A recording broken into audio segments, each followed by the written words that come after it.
student, yesterday I was explains related the topic of the search of information from internet. Okay, internet के बारे में हमने पढ़ा. तो chapter 4 for communications, e-commerce and outsourcing. Okay, so today I will explain you 4.3 e-commerce. तो पहले आपको बताना है कि e-commerce क्या है. Meaning, e-commerce means electronic commerce in which trading is done by electronic gadgets and medium.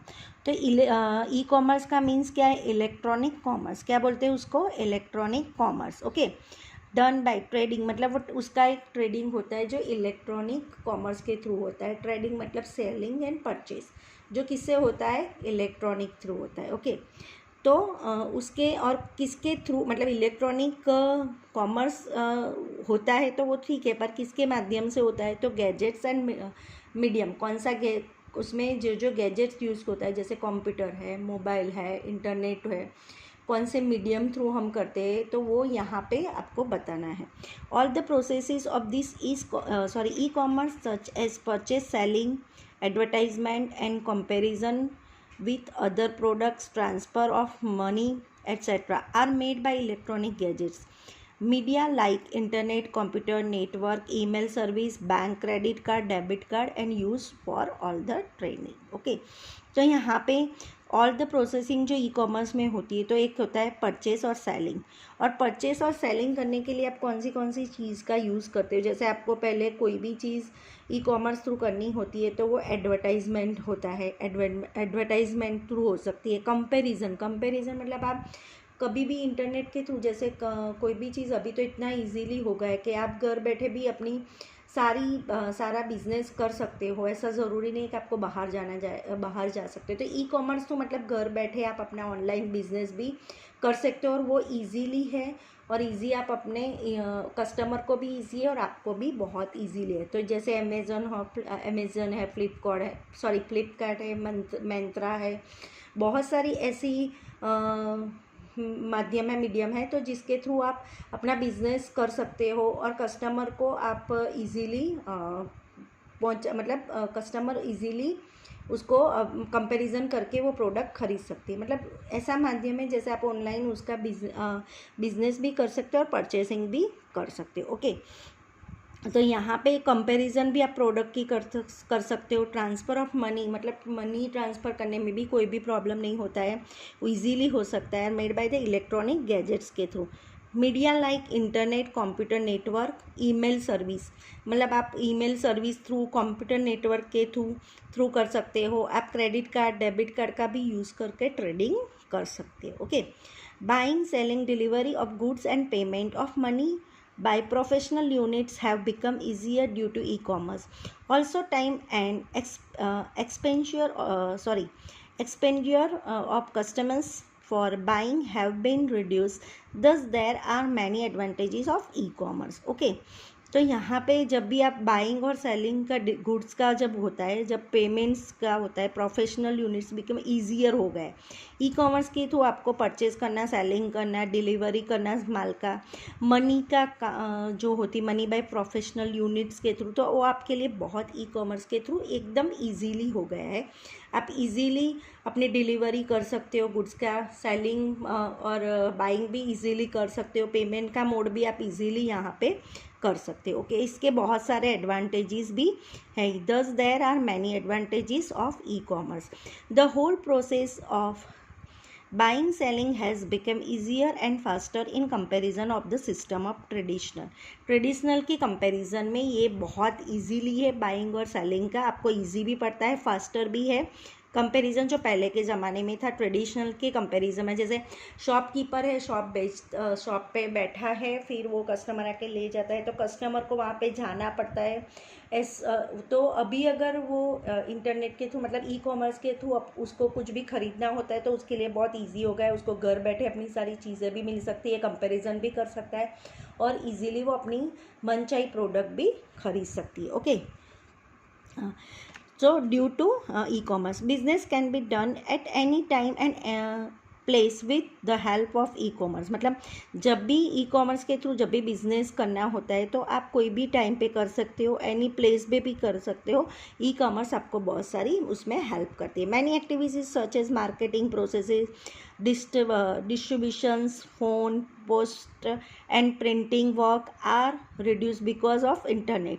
As a result, there are decrease in overall cost and time for transportations. E-commerce provides better and quick service to the customers. Process of communication becomes faster by internet. Price of product, quality of good and other questions can be solved easily due to easy interactions with customer. Solutions to service or good related problems has become faster. Interactions okay. तो यहाँ पे जो भी चीज़ें होती है एकदम easily हो सकता है, फास्ट आपका काम हो सकता है, गुड्स आप इजीली कर सकते हो, आपका कम्युनिकेशन प्रोसेस भी इतनी फास्ट होती है इंटरनेट के थ्रू, आपकी क्विकली आपकी सर्विस दे सकते हो, आपको इसमें कोई भी मतलब उसका रिज़ल्ट भी आपको डिक्रीज़ नहीं होता है, और ट्रांसपोर्टेशन भी आप इजीली कर सकते हो। ओके, आपकी प्रोडक्ट की प्राइस और product quality, good and other questions can be solve easily कर सकते हो, और इजीली आप ये बिजनेस कर सकते हो, और आपके जो भी प्रॉब्लम होते हैं वो इजीली फास्टली आपका सॉल्व हो जाता है। गुड्स रिलेटेड सॉल्यूशन भी इजीली आपका हो जाता है। नाउ यहाँ पे फील्ड है, on the basis of parties involve and provided activities and services provided by e commerce, the scope of e commerce services can be classified as. तो यहाँ पे बिजनेस के रिलेटेड बताइए, यहाँ पे उनकी अलग अलग डिफरेंट टाइप्स ऑफ फील्ड है। फर्स्ट है B2C, मतलब business to customers, B2B business to business, third है C2C customer to customer, and fourth है C2B कस्टमर टू बिजनेस। तो यहाँ पे हम डिटेल्स में मैं एक्सप्लेन करती हूँ। फर्स्ट ऑफ ऑल है B2C business to customer. In this there is a seller at one end and customers at other end. The seller sell their products or a service to the customers with the help of internet. Through website, customers can be place their orders for the products of their choice at any time and from any place. The seller sells products directly to the customers without any middleman. The buyer is an independent customers. Online shopping is an ideal example of this type. In this process, purchasing, selling are fast and easy. Besides retail selling, B2C includes many services like online banking, transportation, etc. Okay, तो यहाँ पे पहले क्या है, business to customer. आपको business करना है किसके साथ, कस्टमर को। तो कस्टमर्स को क्या करना है, आपको बेचना है, सेलर करना है। तो कस्टमर्स को आपको सेलिंग कैसे करोगे, जो प्रोडक्ट की आप सेलिंग करोगे, सर्विसिंग करोगे, तो वो उनके लिए इतना इंटरनेट थ्रू आप करोगे तो कस्टमर्स को कोई भी प्लेस पे आप उनके ऑर्डर के हिसाब से आप प्रोडक्ट भिजवा सकते हो। उनको भी, कस्टमर्स को भी आपको वो चॉइस मिलेगी, वो घर बैठे अपने जहाँ पे होते वहाँ पे आप उसकी प्रोडक्ट पहुँचा सकते हो। उनको भी इजीली पड़ेगा। Sells product directly to the customer without any middle man, मतलब बीच में कोई आता नहीं है। डायरेक्टली आप कस्टमर को उसका माल, मतलब जो जगह पे उसको चाहिए उसकी सारी चीज़ें वही प्लेस पे आप पहुंचा सकते हो। मतलब ये इसमें जो बायर होता है वो खुद इंडिपेंडेंट होता है, जो ऑनलाइन शॉपिंग करता है। Ideal example of this type, यहाँ पे process for purchasing selling are fast and easy. यहाँ पे बहुत इजी सेलिंग है और उसमें बीच में कोई आता नहीं, बिजनेस टू कस्टमर ही आता है। Includes and many services like online banking, transportation etcetera. मतलब बहुत सारी चीज़ें ईजीली हो जाती है। बैंकिंग का वर्क भी यहाँ पे, बैंक में ट्रांसपोर्टेशन, कस्टमर को कोई भी चीज़ को होती है, जैसे बैंक में भी उनको जो भी इंक्वायरी होती है, इन्फॉर्मेशन आती है, घर बैठे मिल जाती है। तो सारी चीज़ें यहाँ पे हो सकती है। सेकंड है B2B बिजनेस टू बिजनेस।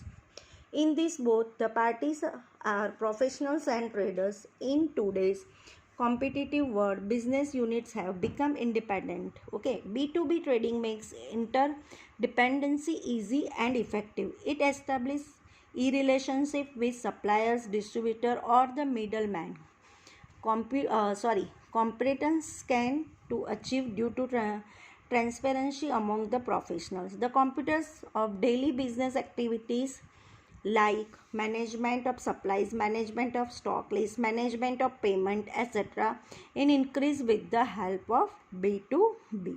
मतलब यहाँ पे दोनों पार्टी होती है, B2B बिजनेस जो करते हैं वो दो प्रोफेशनल ही होते हैं, मतलब दोनों ही ट्रेडर्स ही होते हैं. उसमें एक मैन्युफैक्चरर भी हो सकता है और एक रिटेलर भी हो सकता है, कोई भी, मतलब दो पार्टीज होती है जो टूडेज कंपेरेटिव वर्ल्ड में business unit have become independent, मतलब खुद का उसका इंडिपेंडेंट ही होता है. B2B trading makes inter dependency easy and effective, मतलब उनके लिए एकदम इजीली हो सकता है. बिजनेस टू बिजनेस मतलब जो भी होता है वो अपने आप अपने रिलेशन से हिसाब से अपने सप्लाई के हिसाब से डिस्ट्रीब्यूटर होते हैं या फिर मिडल में कोई रहता है, अदर मिडल मैन भी होता है. उसी तरह वो लोग अपने अपने ट्रांसपेरेंसी से प्रोफेशनल होते हैं, वो अपने हिसाब से अपना काम करते हैं और वो पूरा मैनेजमेंट करते हैं, stock list, management of payment etcetera, मतलब वो इजीली इंक्रीज भी करते हैं और उनका बिजनेस आगे बढ़ाते हैं. ओके, नाउ थर्ड है C2C, customer to customer. Okay, so students, tomorrow I will explain you C2C, customer to customers. Okay.